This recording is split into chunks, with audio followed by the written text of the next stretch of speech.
கடலூர் மாவட்டம் பன்ருட்டி பகுதியில் கடந்த 2001ஆம் ஆண்டு கள்ளச்சாராயம் குடித்து 50க்கும் மேற்பட்டோர் உயிரிழந்த சம்பவம் தமிழ்நாட்டையே பரபரப்புக்குள்ளாக்கியது. நத்தம், ஒரையூர், அங்குச்செட்டிப்பாளையம் ஆகிய பகுதிகளைச் சேர்ந்த 60க்கும் மேற்பட்டோர் கள்ளச்சாராயத்தை குடித்து மருத்துவமனையில் அனுமதிக்கப்பட்டனர். இவர்களில் 53 பேர் உயிரிழந்ததாக கூறப்பட்ட நிலையில் விஷச்சாராயத்தை உற்பத்தி செய்தவர்கள் 27 பேர் மீது குற்ற வழக்கு பாய்ந்தது. அவர்களில் 22 பேர் கைது செய்யப்பட்டதைத் தொடர்ந்து 5 பேர் மாயமானதாக கூறப்பட்டது.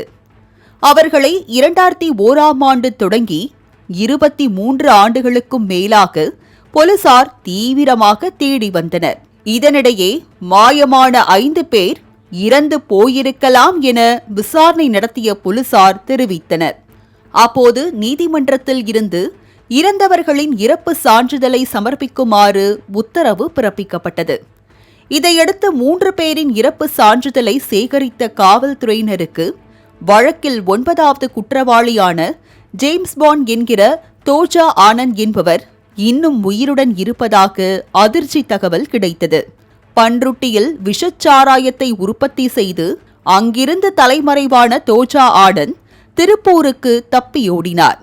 அங்கு திருமணம் செய்து கொண்டு குடும்பத்துடன் வசித்து வந்த தோஜா ஆனந்த் 23 ஆண்டுகள் கழித்து போலீசாரிடம் வசமாக சிக்கினார். இது தவிர மற்றொரு குற்றவாளி மும்பைக்கு தப்பியோடியதாக கூறப்படுகிறது.